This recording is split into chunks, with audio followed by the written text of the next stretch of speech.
자, 이번엔 세 가지 키워드로 시장을 들여다보는 마켓 트라이앵글 시간입니다. 도움 말씀에 LS증권의 정다운 수석연구원과 함께합니다. 안녕하십니까? 안녕하십니까? 참 웃으면서 얘기를 나눌 수 있다는 게 얼마나 좋은 일인지. 네. 마이크론의 실적이 발표됐는데요. 관련 키워드부터 바로 확인해 보도록 할게요. 첫 번째 키워드는 반도체 반격입니다. 말 그대로 반격입니다. 지금 마이크론 시간 외 거래소 한 6%까지 뛰고 있는데 연구원님 이번 실적 어떻게 보셨을까요? 정말 마이크론 실적이 이렇게 잘 나오지 않았으면은 사실 좀 걱정을 많이 했을 것 그렇죠. 같습니다. 근데 일단 마이크론 실적 내용을 뭐 좀 더 컨퍼런스 콜 통해서 살펴봐야 되겠지만 일단 실적은 너무 잘 나온 것 같습니다. 뭐 매출 컨센서스가 128억에서 129억 정도 예상이 됐었는데 이 부분을 한참 뛰어넘어서 136.4억 달러 매출을 기록을 했고 EPS도 컨센이 3.95였는데 4.78로 발표가 돼가지고 컨센서스를 상당히 좀 많이 상회를 한 것 같습니다. 그리고 또 현금 흐름 측면에서도 상당히 좋은 모습이 나왔는데 원래 컨센이 59.4억 달러에서 지금 발표된 수치를 보면은 84.1억 달러 발표가 됐고요. 가이던스 같은 경우도 지금 매출 가이던스가 원래 컨센서스 상으로 보면은 다음 분기가 142억 달러인데 매출 가이던스로 제시된 게 183억에서 191억 달러로 제시가 됐고 EPS 가이던스도 마찬가지로 컨센은 4.49달러인데 발표된 가이던스는 8.22에서 8.62달러로 상당히 많이 올라가는 수치를 보여줬다라고 좀 생각이 되고 뒤에 이제 컨퍼런스 콜 내용에서 좀 집중해서 봐야 될 부분이 뭐냐라고 했을 때 데이터 센터 관련해서 또 이제 간밤에 이슈가 좀 있지 않았습니까? 그러니까 이런 데이터 센터 향으로 나가는 HBM 쪽의 수요가 얼마나 강한지라는 부분을 좀 집중적으로 봐야 될 것 같고 앞으로의 이제 반도체 사이클 고점을 생각을 해본다라고 했을 때에는 캐펙스라든지 증설에 대한 부분들 이런 부분들이 어떻게 좀 제시가 되는지 함께 좀 살펴봐야 되는 요인이 되지 않나라고 생각이 됩니다. 네. 자, 그리고 중국 쪽에서 또 소식이 나왔었는데 중국이 반도체 100조 원 규모의 투자를 진행한다는 소식이 나왔어요. 우리나라 반도체는 어느 정도의 위협이 될까요?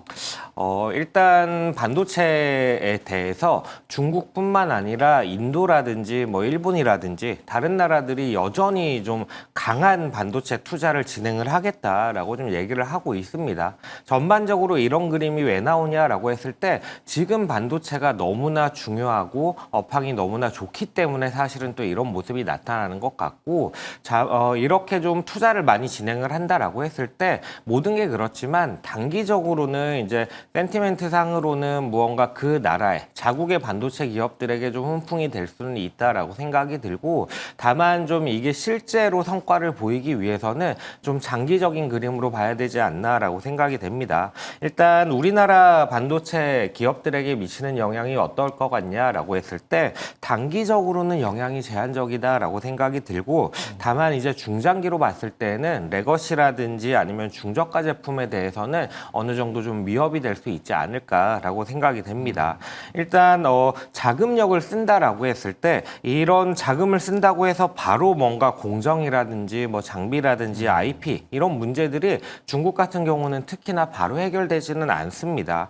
다만 이런 부분들을 가지고 무언가를 했을 때 향후에는 디램이나 낸드 같은 쪽 특히나 이제 디램으로 치면은 DDR4 같이 가격에 좀 민감한 제품들 중저가 제품들이 좀 가격에 민감하거든요. 근데 이런 부분들의 공급이 많아진다라고 하면 당연히 전반적인 반도체 가격을 끌어내릴 수가 있고 그랬을 때는 우리나라의 삼성전자나 하이닉스도 어쩔 수 없이 영향을 받는다라고 좀 생각이 들고요.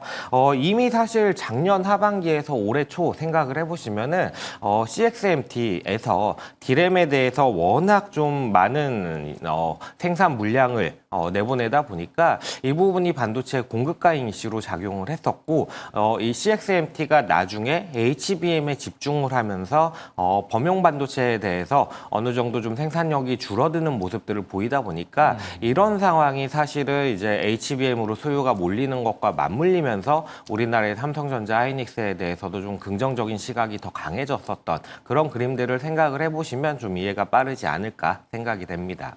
네. 자, 그리고 마이크론과 관련해서 경영진의 코멘트들도 나오고 있는데요. 지금 CEO 입장에서는 이제 내년 2분기 매출과 현금 흐름이 개선될 걸로 예상된다. 이렇게 얘기를 하고 또 내년 2분기 매출 가이던스는 183에서 191억 달러로 제시한 점 같이 참고하시기 바랍니다. 다만 지금 시간 외 거래에서 상승폭 자체는 조금 둔화되고 있네요. 이제 한 5% 정도 오르고 있는 점도 같이 참고하시기 바라고요. 자, 두 번째 키워드로 넘어가도록 할게요. 두 번째 키워드는 외환 스와프 가동입니다. 첫 번째 키워드는 좀 좋았는데 두 번째 키워드는 좀 우려되는 부분들이 있기는 하네요. 지금 8개월 만에 원달러 환율이 결국 1,480원대를 돌파했는데 한미 금리 차 자체는 좀 줄었는데 왜 이렇게 환율이 좀 튀고 있는 건지 혹시 1,500원의 마음의 준비도 좀 해야 되는 걸까요? 솔직히 저희도 좀 당황스럽기는 합니다. 원달러 환율에 대해서 1,500원까지 갈 수 있냐라고 했을 때 사실 잘 모르겠습니다. 다만 일단 방향성 측면에서는 금리 차가 줄어드는 부분이나 아니면 성장률 측면에서 좀 격차가 줄어드는 모습들 이런 모습들을 감안을 해보면은 원달러 환율이 하락하는 그림들을 예상을 할 수밖에 없는 상황이다라고 좀 생각이 됩니다.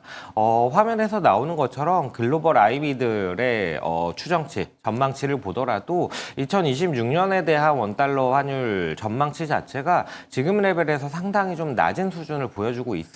그림에서 보이는 것처럼 뭐 한 1,370원에서 높다 하더라도 뭐 1,460원까지는 낮아지는 그림을 예상을 하고 있는 상황이라서 이런 그림들을 생각을 해봤을 때는 지금 원달러가 이렇게 빠지지 않고 높은 레벨을 유지하냐라고 했을 때 이 부분 같은 경우는 저희는 좀 수급적인 요인이 강하게 영향을 미치는 게 아닌가라고 좀 생각이 들고 다만 시선은 여전히 내년 그림을 바라봤을 때에는 저희도 1,410원까지 1,310원까지도 원달러 환율이 낮아질 걸로 생각을 하고 있어서 하향 안정 쪽으로 좀 그래도 기대감을 가져가는 게 맞지 않을까라고 생각이 됩니다. 네.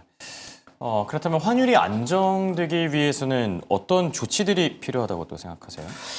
일단 수급적인 요인들이 워낙 강하다 보니까 이 부분을 어떻게 좀 해야 될지가 사실 좀 가늠이 잘 안 되기는 합니다. 다만 이제 구조적으로 우리나라가 원달러 환율을 조금은 낮출 수 있는 방향으로 가는 게 수급적으로 봤을 때 그런 방향으로 가는 게 좀 맞지 않나라고 좀 생각이 들고 원달러 환율 레벨에 대해서 이런 수급적인 부분이 좀 강하다 보니까 정부에서는 이런 원달러 환율을 안정화시키기 위해서 국민연금을 동원하는 것은 아니다라고 얘기는 하지만 국민연금의 이런 정책적인 부분들을 봤을 때 통화스와프라든지 아니면은 구조적으로 이제 해지를 해야 된다거나 통화스와프를 해야 되는 부분들에 있어서 조금은 원달러 환율이 안정될 수 있는 그림으로 수급적인 방향을 좀 가져가줘야 되는 게 좀 있을 것 같고 이거 하나만으로 무언가 좀 안정이 된다라고 보기는 사실은 좀 어렵고 이런 부분과 더불어서 이제 커뮤니케이션 상으로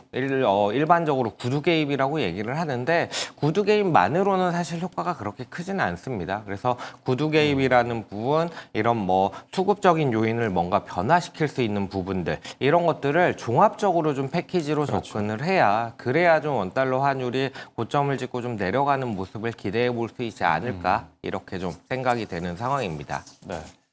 결국 단기 처방 하나로 끝나기보다는 이제 수급과 심리를 함께 다루는 그런 패키지 정책들이 필요하지 않을까 생각이 들기도 하고요. 자, 그리고 FOMC가 끝난 가운데 각국의 금리가 또 결정됩니다. 일본은행은 지금 금리 인상이 좀 우세적인 전망이고 BOE 같은 경우에는 금리 인하, 또 ECB는 동결 이렇게 국가별로 좀 금리 행보가 좀 갈리고 있는 그런 상황인데 주요국들의 금리 결정이 환율에는 앞으로 어떤 영향을 미치게 될까요? 말씀하신 대로 이제 BOJ, BOE, ECB 금리를 결정을 하게 될 텐데 말씀하신 대로 BOJ 같은 경우는 금리 인상에 대한 전망이 지배적이고 ECB는 동결 그리고 BOE는 인하 이렇게 좀 점쳐지고 있는 상황입니다.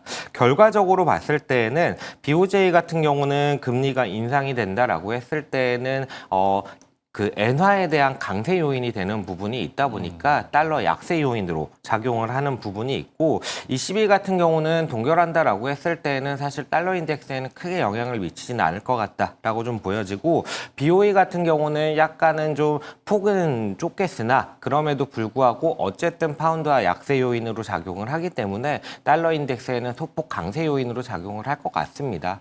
다만 여기서 가장 좀 중요한 이벤트를 꼽아본다라고 했을 때는 저희는 BOJ 쪽이 가장 좀 중요한 이벤트가 되지 않나라고 생각이 들고, 이 BOJ가 금리를 인상을 했을 때 과연 어떤 모습들이 좀 연출이 될까라고 했을 때는 저희는 이런 좀 이벤트에 대해서 우려 요인이 워낙 강했고, 이런 기조들이 갑자기 좀 튀어나온 것들이 아니라 이미 좀 예전부터 얘기가 나오던 상황이기 때문에 제 생각에는 이벤트가 소멸함으로써 우려들이 약간은 좀 완화되는 그림으로 가는 게 아닌가라고 좀 생각을 하고 있습니다.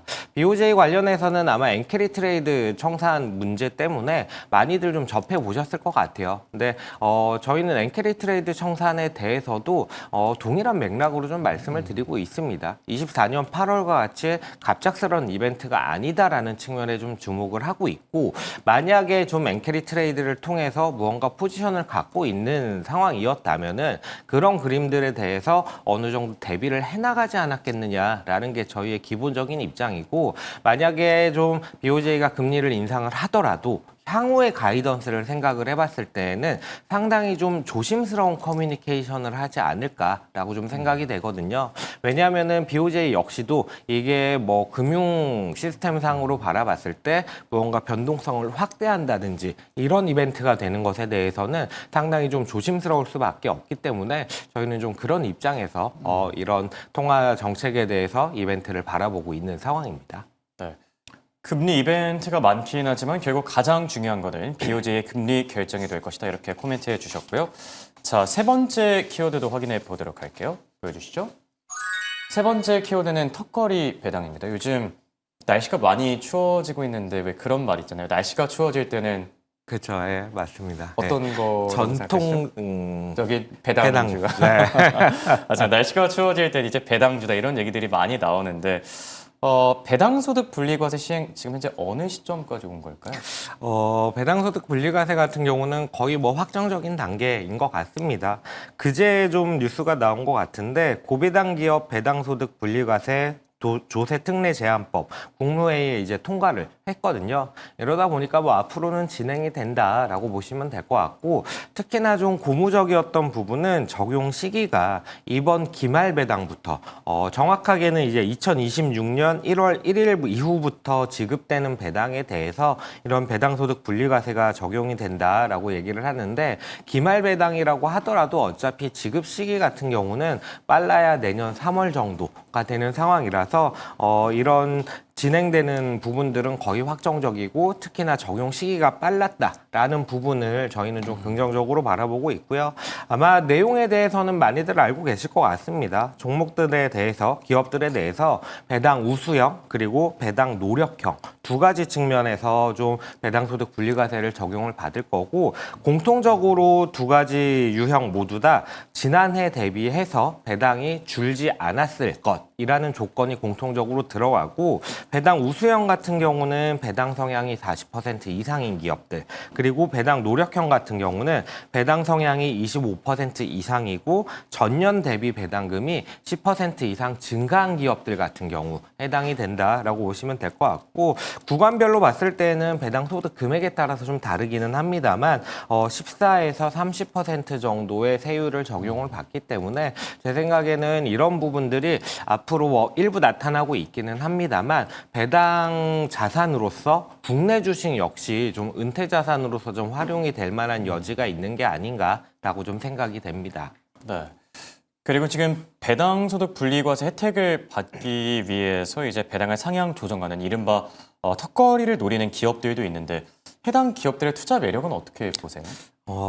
이게 기업들 자체가 어떤 기업들이 좀 논의가 되고 있는지는 사실은 잘 모르겠어요. 근데 이 배당이라는 게 저희도 되게 좀 어려운 부분이 있습니다. 어떤 거냐면은 배당에 대한 부분이 공식적으로 뭐 은행주라든지 아니면은 대형 증권사 이런 데들은 앞으로의 배당을 어떻게 진행을 하겠다라는 부분을 공식적으로 발표를 합니다. 근데 그렇지 않은 기업들을 살펴보면은 배당 정책이 사실은 예측을 하는 영역이라기보다는 기업단에서 결정을 해서 공시를 하는 구조로 가는 경우가 상당히 많습니다. 그러다 보니까 이런 기업들을 어떻게 좀 선별을 할 것이냐에 대해서는 사실 뭐 여러 가지 뭐 언론 보도를 찾아보는 방법 밖에는 없지 않나라고 생각이 들고, 기본적으로는 좀 이익이 안정적이고 그리고 좀 현금 흐름이 좀 안정적인 그런 기업들을 좀 얘기를 드리는 부분이 바로 배당의 여력이 얼마나 있느냐에 대한 부분을 집중을 해야 된다라는 측면에서 좀 말씀을 드리고 있습니다. 네. 그렇다면 끝으로 어떤 기업들이 있고 또 그중에서 또 어떤 기준을 갖고 골라야 될까요?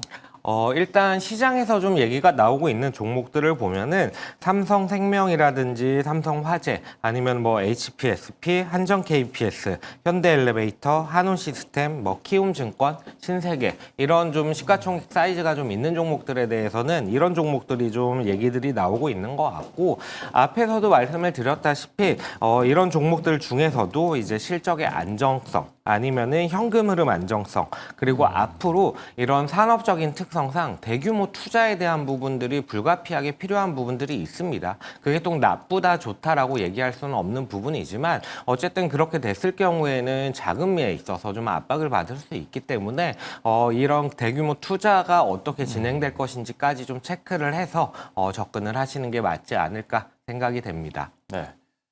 결국 실적의 안정성 그리고 현금 흐름의 안정성을 좀 예의주시할 필요가 있어 보입니다. 지금까지 도움말씀의 정다운 수석연구원과 함께했습니다. 대단히 고맙습니다. 감사합니다.